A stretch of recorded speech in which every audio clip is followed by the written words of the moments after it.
এই গল্পটি কোনো কল্পকাহিনী নয়, এটি উঠে এসেছে বাংলাদেশের এক পরিচিত রাজনৈতিক পরিবারের সদস্য তারেক রহমানের কন্যা জাইমা রহমানের ব্যক্তিগত ফেসবুক পোস্ট থেকে।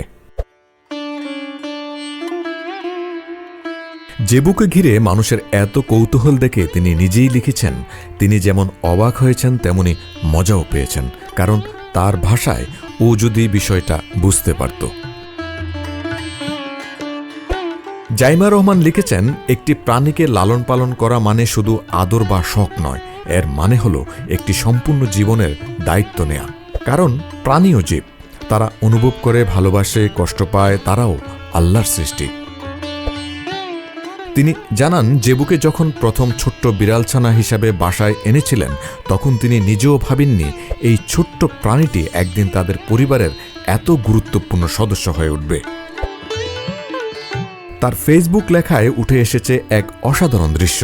অনেক সময় এমন হয়েছে তার বাবা মা বাসায় ফিরে প্রথমে জেবুর খোঁজ নিয়েছেন, তারপর মেয়ের।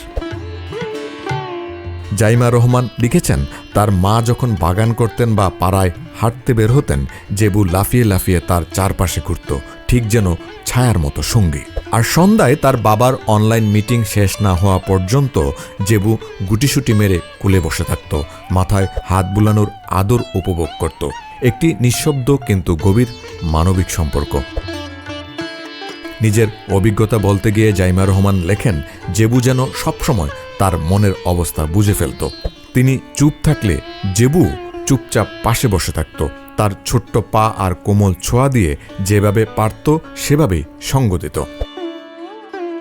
এই লেখায় তিনি একটি কঠিন বাস্তবতার কথা তুলে ধরেছেন। যারা পোষা প্রাণী রাখেন তারাই জানেন বাসা বদলানো কতটা কঠিন। আর জেবুর ক্ষেত্রে বিষয়টি আরও গভীর, কারণ জেবু এখন মহাদেশ পেরিয়ে একেবারে নতুন একটি দুনিয়ায় এসেছে। জাইমা রহমান স্পষ্টভাবে লেখেন, এই পরিবর্তনটি একটি ছোট্ট প্রাণীর জন্য কতটা বড় আর কষ্টের তা আমরা মানুষ হিসাবে পুরোপুরি বুঝতেও পারি না। তবুও এই ছোট্ট বিড়ালটি নাকি তাদের পরিবারকে শিখিয়েছে ধৈর্য, বড় ছোট সব প্রাণীর প্রতি মমতা, আর শিখিয়েছে ভাষা এক না হলেও ভালোবাসা আর যত্ন নেয়ার সৌন্দর্য। কারণ ভালোবাসা কোনো প্রজাতির সীমা মানে না। শৈশবের স্মৃতির কথা টেনে এনে জাইমা রহমান লেখেন, তারা ছোট্টবেলা থেকেই পশু পাখির সঙ্গে বড় হয়েছেন এবং তিনি বিশ্বাস করেন যে মানুষ অন্য কোনো জীবের দায়িত্ব নেয়ার সৌভাগ্য পায়, সে নিজের সম্পর্কে অনেক অজানা সত্য শিখে ফেলে।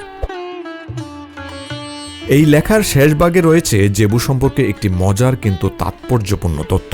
জাইমা রহমান লিখেছেন, জেবু কখনোই মিউ মিউ করে না, একদমই না।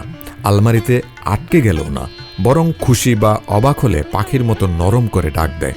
অনুমতি ছাড়া কোলে নিলে হালকা বিরক্তিতে গৌ গৌ করে। আর যেসব বিড়াল ওর পছন্দ না তাদের দিকে কিন্তু জোরে চিৎকার করতেও দ্বিধা করে না।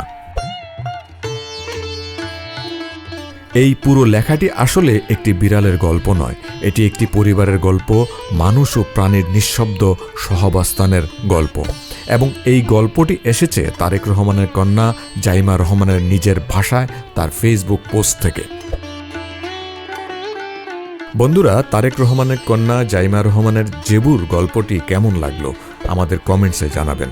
লাইক করবেন, শেয়ার করবেন। আল্লাহ হাফেজ।